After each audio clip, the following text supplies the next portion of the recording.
Hello and welcome to the Yarnings Podcast. I'm Christine and I'll be your host. This is episode 73. I think I'm calling it Fiber from the Gorge. It is November 12th, 2015. It is a Thursday morning and it is a cloudy day. It's been in the high 40s with a high of like 52 all week, so it's rather chilly. The heat is on this week. I went out of the house without a coat on Tuesday. I had layers and I thought, oh, that'll be fine. But it was definitely chillier than I expected it to be. So I quickly, after yoga, changed into my little bit warmer clothes for the rest of my outing. All right, so let's get us started for today. I want to welcome new and returning viewers. I'm so glad you're joining me today.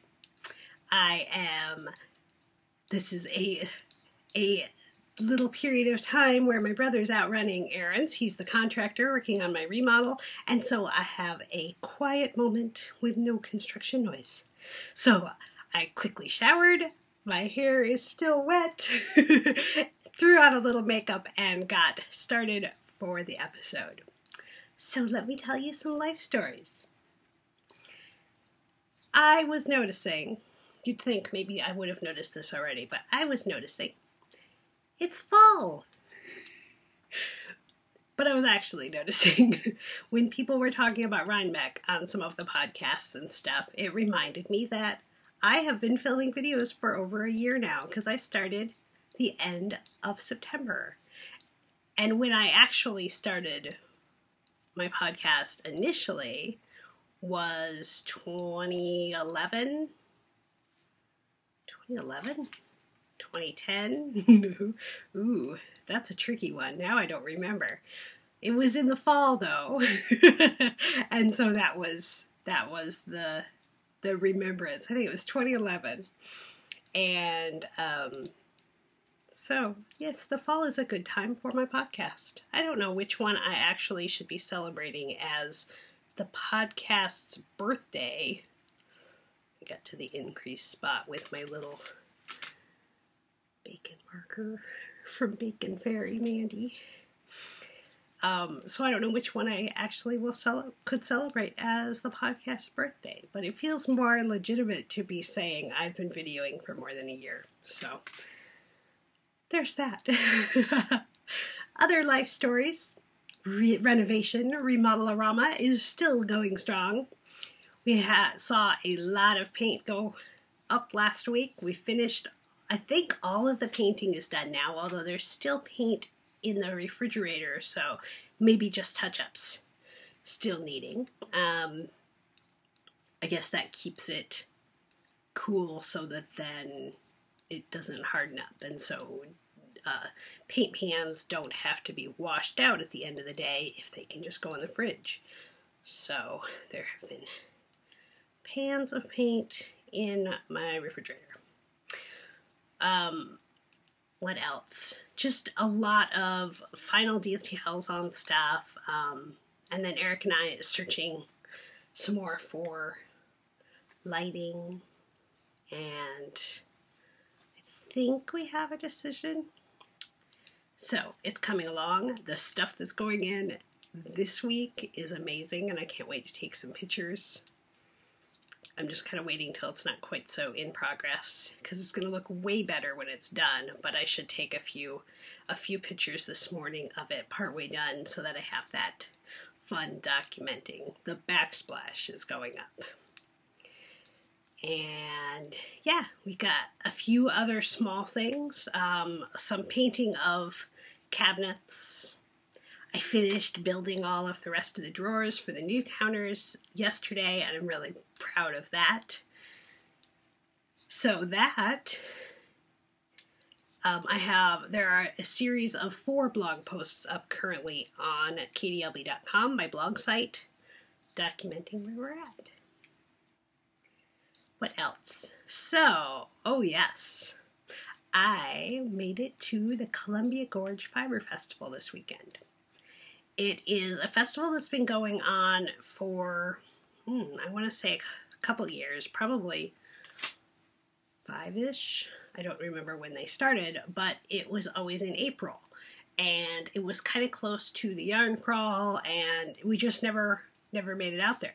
So this year, I was determined that because I missed Oregon Flock and Fiber, I missed that, I wanted to go out to Columbia Gorge Fiber Festival in the Dalles.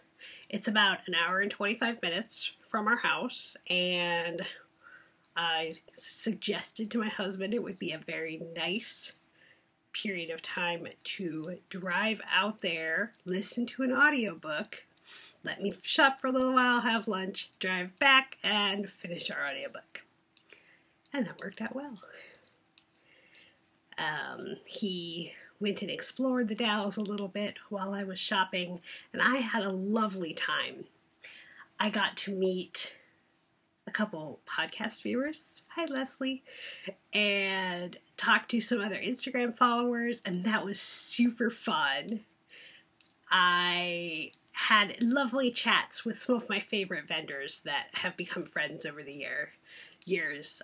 Local vendors that I see at yarn crawls and events and like that. I did some shopping. I will show you some of that as we go along the episode. But I got to see Sarah of Bumblebirch, Melanie of Black Trillium, the Abstract Fiber Ladies. I stopped and saw some of the stuff at Thoroughly Thwacked and Stitch Jones, Dragon Knits, what else? Alexandra's Crafts. Oh, I talked with Stefania of Three Fates for a little while. And yeah, it was a really nicely done show. They had it it was a really cool building. It was part of a college campus, and we had a really nice big space, and it was just really nice to see all of the localish people, and I'm really glad I went, so I hope I'll get to go again in the future. I think that's all the life stories. So let's officially move in to yarnings and knitting adventures. So for finished objects, I just made a few little accessories to go with my voyage. So I made a little headband with some of the leftover beads, and they're not all perfect. Some of them are a little out of place. I crocheted, and I am not the most, I'm not always the best crocheter, and so I really just kind of flitted and fluttered until I got something that looked fairly nice, but it looks really cute in my short hair. And then I just crocheted a really long chain that has some multiple beads and some long strings of beads that I can use as a bracelet. So it all comes together like that. And I just tie it up. It's got a loop on one end to make it easier. Feed it through the loop and stuff. I didn't do that just now, but that was kind of fun. And I can wear it as a necklace too. But with the vigeant, which I wore on Tuesday, I don't really need a necklace, so a bracelet seemed more apropos. So those are my finished objects, just some little ways to use up the beads that were still left over. And there's still about this many of them strung on the cone that I might use for something, but I don't know what yet. I just got tired of crocheting at that point. But the work in progress that has gotten lots and lots and lots of work on it this week is my NaKniSweMo sweater. So NaKniSweMo is National Knit a Sweater in a Month. It follows along with National Write a Novel in a Month, which is NaNoWriMo. Yes, NaNoWriMo. And so last year I participated and did a sweater in a month. I did the Alta sweater by Amy Herzog. And this year I am doing a yoke sweater. So I showed you a little bit of this last week, but I have considerably more now. So I was really excited for our long drive out the gorge so that I could knit on my sweater, and I kind of made up a colorwork pattern, and you can't see it completely well. It's much more subtle than I anticipated, but I really like it. So I did some color work and I did some striping. I am following loosely Top Down Sweaters, Handy Book of Top Down Sweaters by Ann Budd, which is marked with my ZK badge because I'd taken my Ravelry button off of it so I could wear it this weekend. So the one that came out to be the gauge that I had is this one. So it's the Fibonacci rings section of the seamless yoke sweater. And I've not knitted a yoke sweater before, so this is a new experiment for me. Ask me how to survive the apocalypse. I will be going to Zombie Apocalypse again next year. So, things that I have done different besides my own stitch pattern. I did a row of eyelets for the second round of increases. And when I got down to, after I separated off for the armholes, I added a few increases in that stripe there, so that then it floats away from my body at my underbust. So those lines will go right under my bust line, and it'll just give a little more blossomy look. Bloomy look. I don't know, that's not quite right, but and then on the back I'm doing a wee little bit of shaping. There's decreases there, and now I've started in on increases. That's very hard to show. So that must mean they're nice and subtle, and they will just gently go around my back. I am really super pleased with this. I think I measured almost 9 inches underneath where I separated off for the arms, and I think I need 16 total, including the bottom ribbing. So I am moving along, and now it's just stockinette. So it made very nice conversation knitting as well as car knitting. Sorry, that was my chair bumping back there. Let's see. What else shall I tell you about this? I have not dipped into the second skein, so I will have plenty to make long sleeves. I have this much left of the hand spun. This is Wool Gatherings, a 4-ply hand spun that I was calling Cheesecake. And the main yarn is Daisy Knits, her petal base in the Thinking of Mel color. I think I'll be able to do some set of the 3 bands around each wrist with that much. Yeah, there's still a significant amount. So that will be a nice accent, even though they'll be slightly different because there's more blue on one end of it than the other end. That'll still be totally fine. I'm pleased with the idea of getting to have a little bit more of the color in here. So that is what has gotten almost all of my knitting time this week. Yes. Certainly so. The next work in progress, I just cast on this morning, and I have not gotten very far, but I wanted to get it cast on. So, one of my purchases is this yarn. It's actually a very nice eggplant color. This is Bumble Birch. This is her new vernacular. It is Oregon wool, completely grown, milled, and dyed in Oregon. It's a 2-ply Cormo fingering weight, and it's definitely got some nice rustic qualities about it. You can see it's just a little bit thick and thin just a touch. It feels a little more rustic than some of my smoother yarns. And I have, I have 3 rows, I think, on a hat that is in a book I will be reviewing. There we go. That I will be reviewing in a few minutes. So, just a wee little start. I am using some of my hand spun along with it for the linen stitch on the brim. This is my ply on the fly hand spun that I have done on my trindle. So it's got a little bit of this same quality. It's a teeny bit thinner, but because it's only used for a small amount of the hat, and it's a linen stitch, I think it's just going to be a nice accent. It's going to be pretty subtle. It's not a big difference, but I think it'll just add a little bit of the lighter shade in there.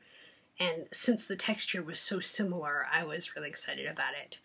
So what this is going to be is the Calais, C-A-L-A-I-S hat, and it's the Bumble Birch vernacular. I will stick that in my Java Jenny pick. I will talk more about this hat when I get to that part of the podcast. So that's that.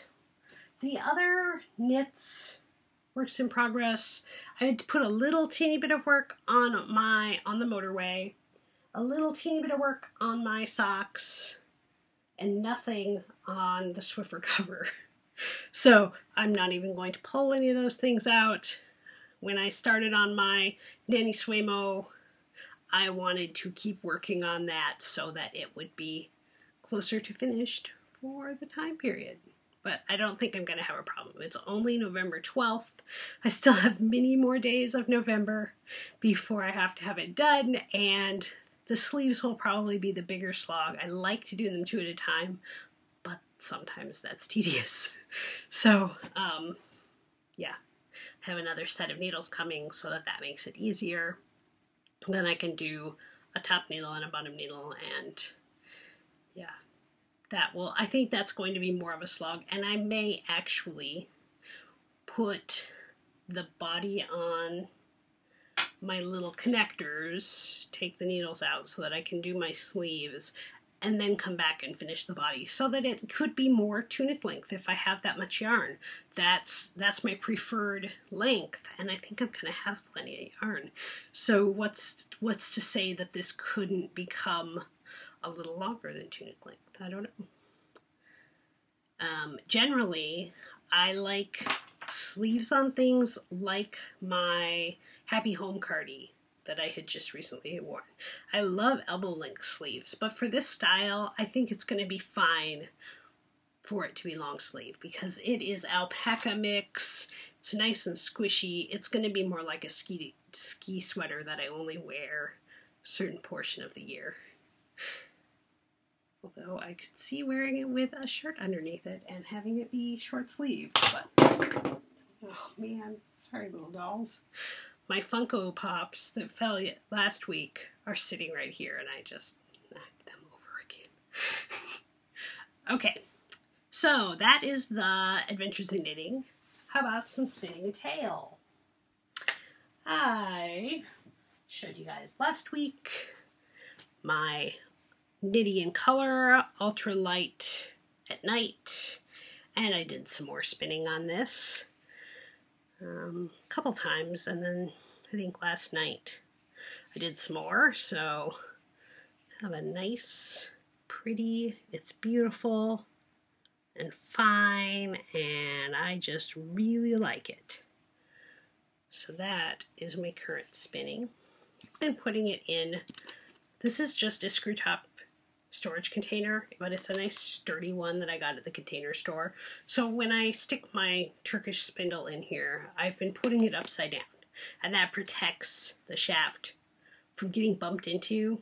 Right now there's so many things in my rooms that I need any little help to protect my stuff as I can, unfortunately. So while we are talking about spinning, I'm going to show you some of the fiber that I bought. I will show you in order of purchase. These are all from the Columbia Gorge Fiber Festival this weekend. And I went a little fiber happy because, like I'd said the other day when I knocked down my Funko Pops, I only had 2 selections of fiber left. And I am loving spinning. So this is, oh, am I upside down? I am. This is Dragon Knits. And she is local here in Vancouver, Washington. And I've met her at Pro Fiber Arts at another show. Oh, maybe it was the Yarn Crawl. This is 100% Falkland, and I don't think I've spun Falkland before. 100% Falkland, 4 ounces in the Autumn Bouquet colorway. I just thought that was a really fun, happy colorway. She does some really nice colorways on her yarn, too, and if I had needed some yarn, there were a couple that I really was excited about. But I went with this time, and I think this will be just a nice, interesting spin to get to try out the Falkland, and good. Then I went over to Stefania at 3 Fates, and we've talked about her before because she sponsored one of our contests earlier this year. This is a 85-15 superwash merino nylon. And the color reminds me of blue jeans. Doesn't have a colorway name, but it's got blues and browns and navies and purples. It was just a really interesting colorway, and it's really soft because of the superwash merino nylon mix, and I was just interested in trying this color combo, and I have not spun her yarns before, so this will be fun. And finally, I got this. So this was from a booth from Idaho. This is Santa Creek Creations, and she had color combos that were totally neat. So she is from the mountains of North Idaho, and this is Polworth, 100% Polworth. And I got 3 4-ounce. I don't think braids is quite the right thing, but bumps. And I think that will make an awesome sweater quantity. So it's got pinks and purples and teals, and the pink turns into burgundy at some points, and some points it's a really nice, bright, Christine pink. And this is definitely me. I really, really like this. And it's Polworth, and Polworth is what I spun on this one, and I enjoyed that an awful lot. So I'm sure that I will enjoy this, and to have a little bigger quantity. That was only 8 ounces. This will be more generous and beautiful, and I'm really excited to spin it up. Yay! Fiber! So that's really exciting. I am glad to be committing to spinning more in the coming year. Committing to the enjoyment, the time that I spend doing it brings me a lot of joy, and it was something that I'd kind of let that skill fade into the background for a while, and to get it back is really fun. So I'm quite pleased with those purchases. All right, so how about, oh, it still says multicraft xual on there. I still need to fix that. Stitch through time. My hexies are all laid out on the floor at the moment because I am trying out a couple different layouts. So everything but one, I ran out of time this morning. Everything but one in my case here are basted. I have 30 flowers finished, and the basting is done for 3 more, which is 7 hexies each. And then I've got a whole bunch of the complementary color and some other ones. I think I have like 4 of each that I will attach together and make some other blocks that will go in between the layouts. So I am seeing really good progress. I am quite excited about starting to sew them together. I don't think I'm going to cut out any more. I may cut out more of the complementary color if I need them, but I don't think I'm going to cut out any more of the original 4 colors. I think I'm pretty happy with how it's laying out. One of the funny things in here is there is a rare earth magnet inside of there, and so as I've been dropping my pins onto my tin, they have all magnetized in a fun pattern. So that is tissue through time. I am so happy with this. And yesterday I got to do my whole trifecta of 3 crafts, and that just makes me so happy when I can hit on each of the things, and it just makes me really happy. All right, knitting community. So we had a thread open for 2 weeks episode ago. Get back to that screen. Episode 71, we had the jewelry party episode, and I said I would do a pampering prize, and all you had to do was post your work in progress and what jewelry you would wear with it. And we had 4 excellent entries. There were 4 people who posted pictures of what they were working on and what jewelry they would wear with it, whether it was Chloe and Isabel from my party or not. And in fact, the Chloe and Isabel party for my sales is still open, and they're having a really good deal. So if you're interested in that, there's a link and info in the threads about that. Buy 2, get 1 free. So the prize will include a jewelry item up to $24. I will order it for you and ship it to you, along with some other pampering things that I have sitting here waiting to go. So I did random number generator and drew. The entries were Karen Balky, Julie R. Knits, Shauna Knit for Beer, and Java Jenny. And the winner was Shauna Knit for Beer. You are the winner of the prize. And I know that you won a prize a while back, but I don't think that I have your address. I think it might have been a Ravelry download. So when you see this, send me a message on Ravelry with your address, and let me know which piece of jewelry you would like. I will get that ordered. It'll take a little while because I'll order it and then I'll ship it to you so that it can go with the other things that I have sitting here. And that will be great. So congratulations. Thank you everybody for posting your cool creations of your works in progress and jewelry. We also have the Conversation Cal knit along going on. That thread is now opened as of this morning, and I'm going to go and put the information in there from last time with any updates. So please participate in that. And I think that's all the knitting community. All right, we're going to do the non-knitting segments in a little bit different order today because I have a book review.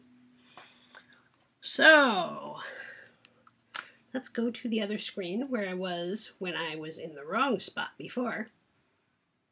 I am going to review a book that I got a review copy. Let's rotate. There we go.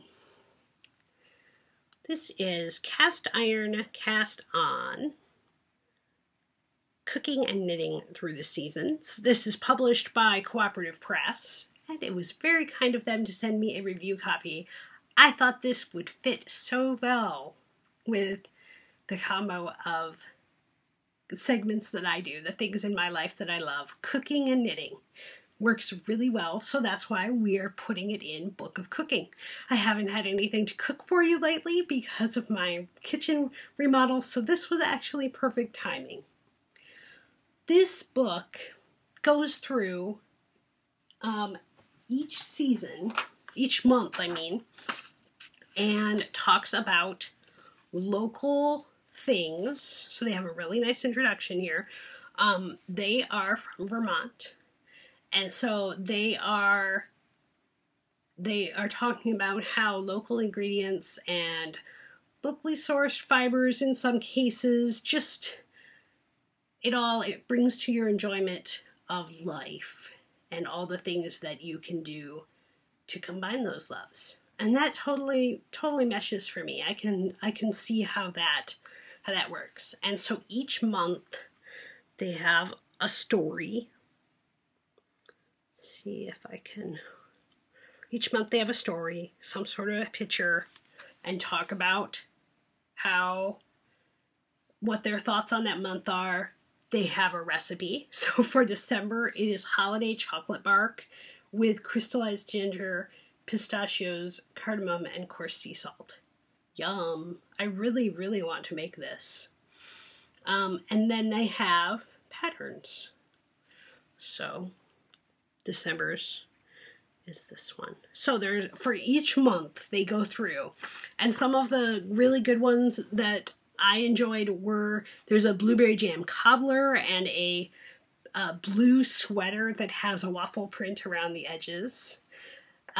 There were a couple of tops that were empire waisted. There was one with puffed sleeves that I really liked. I think that's mentha maybe. There's some pasta dishes, some pancakes. There's a harvest pesto cornbread, which sounds really good because when I grow my my basil in my AeroGarden, I tend to get a whole lot all at once. And so the thought of making pesto and actually putting it in cornbread sounds like just the perfect combination for me. And I want to get to the page for the hat I'm doing, which I think is right around here. There we go. Okay, so I am making the Calais hat. There is a set of hat and mitts, and here's a better picture of the hat, but all the pattern is in there. So it's a nice linen stitch brim with a corn ear stitch on the body of it. I think this will be really nice, and it's going to go really well with the yarn, the vernacular.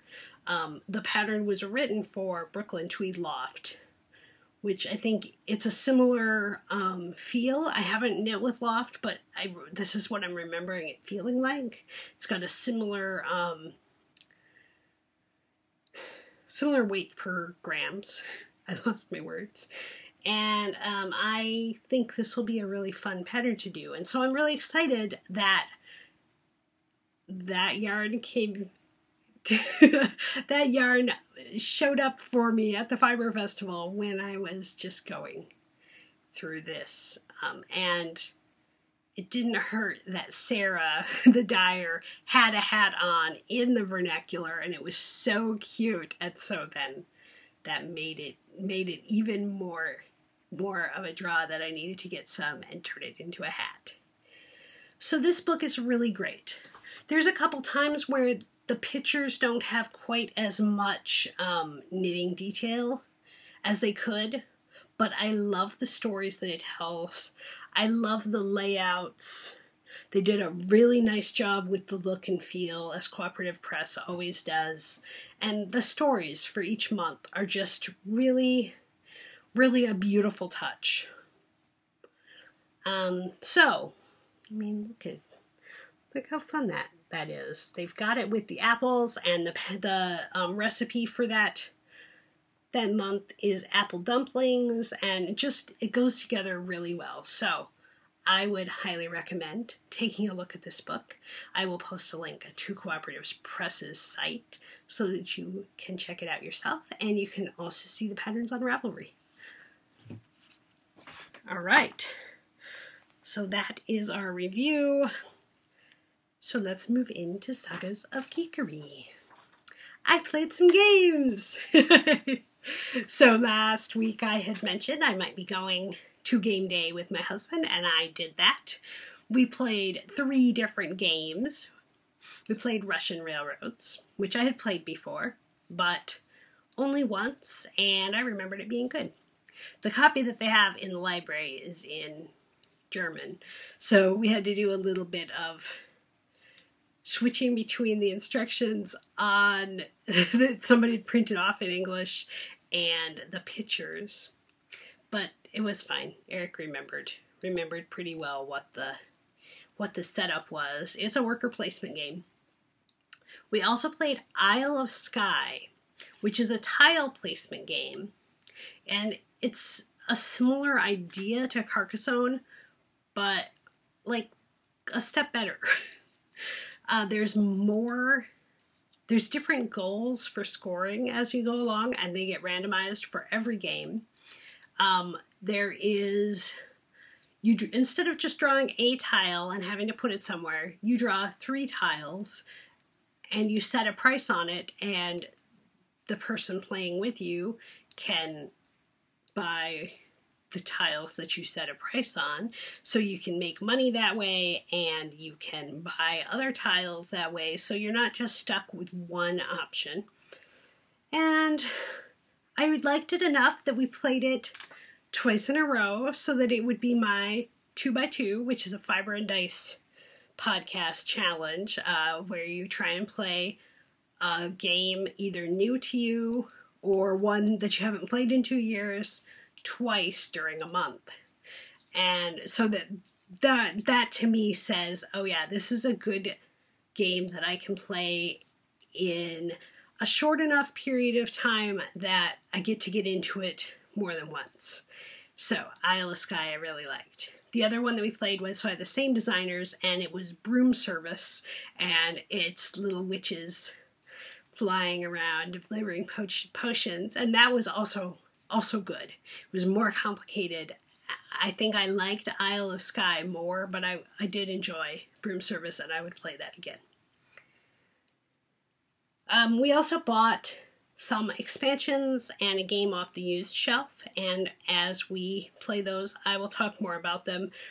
We kind of bought them in preparation for getting excited again about having a dining room table that we can play games at, because right now there's just not enough space. So it's just kind of one of those little rewards at the end of the tunnel for once we get a dining room table, we have it in place, we'll have some games to pull out, and it will be a really nice treat.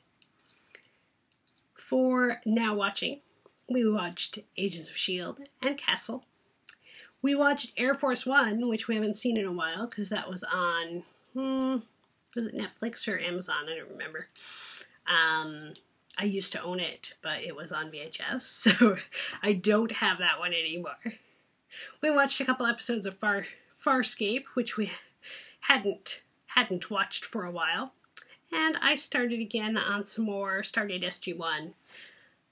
I was intermixing SG-1 and Atlantis, and I decided to just go through SG-1 because the Wraith storylines just bug me too much. I don't know. I know there's a bunch of stuff that is on the end of Atlantis that I enjoy, but it wasn't as much fun for me, so I decided just SG-1 for now. For Now Reading, we finished 2 books this week.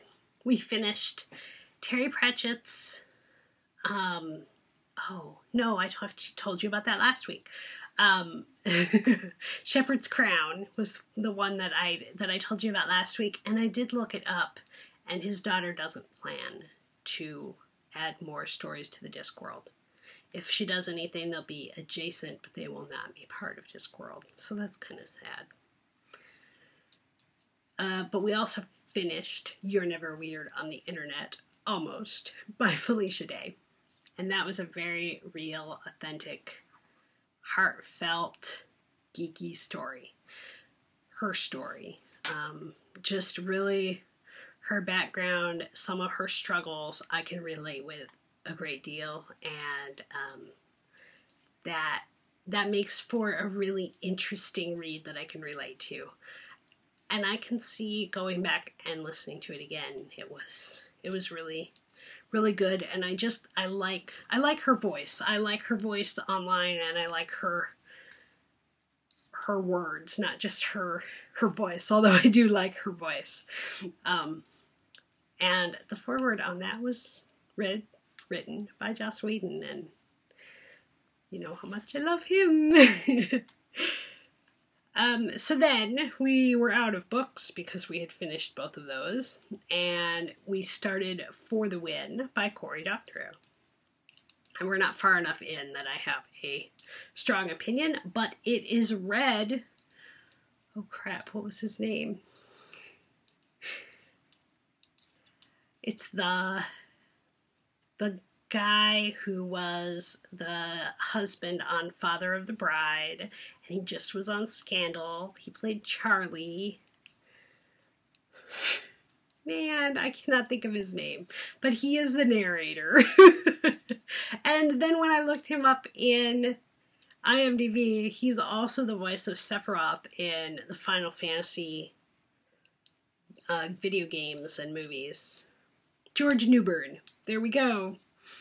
If you see his picture, you'd probably recognize him. His name may not be as familiar, but that was fun to hear his voice. And he said his name, and I was like, oh, hey, I know who that is. And then I started to listen. Oh, yeah, sure enough. So I guess he narrates a lot of books. I saw quite a big list, so that was kind of a fun treat. All right, so for Fanciful Chatter, I am now wearing... I was trying to fix this earlier because I have it kind of twisty. This is the Aestlight shawl, Aestlight. This is a pattern by Gudrun Johnson. I did it way back in 2010. And I'm wearing it today because she just re-released the pattern. She updated it a little, made things different, and I love this shawl. This is one of my favorite triangle shawls. I guess I'll take it off and show you. It's a nice big triangle. I believe I made it bigger than it called for. This was my first time that I ever substituted yarn in a big way. So this garter stitch is lace weight held double. And I don't know what possessed me to think that was a great idea, but it worked wonderfully. No, I had a bunch of lace weight and I didn't know what to do with it. And so I had seen somebody. It was a good idea. I was just being silly. It just was a new idea for me. That still pretty early in my knitting life. So the lace weight, I believe, is Knit Picks Shimmer. And then the purple is Knit Picks Gloss, which was only fingering weight then. And yeah, it's just a really nice shawl. You do the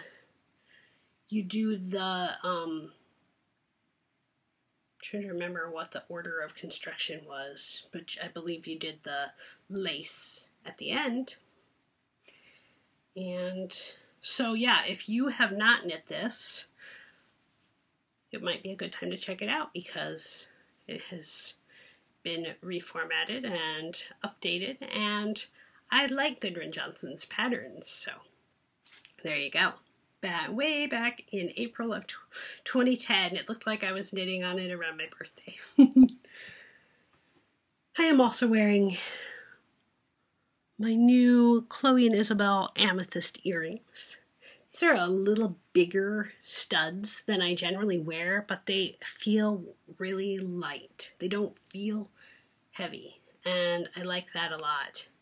And I've been wearing them all morning, and they are not bothering my ears, and that was Java Jenny's testimonial on that as well. And I really like them. I'm going to get a lot of wear out of these. I also got some ruby ones, and they are very pretty too. When I put on my easy makeup this morning, I put on some lip butter because I am so dry right now between the weather changing. That's better. Between the weather changing and the dust in the house from construction, I think I have needed a lot more moisture. So this is Perfectly Posh lip butter.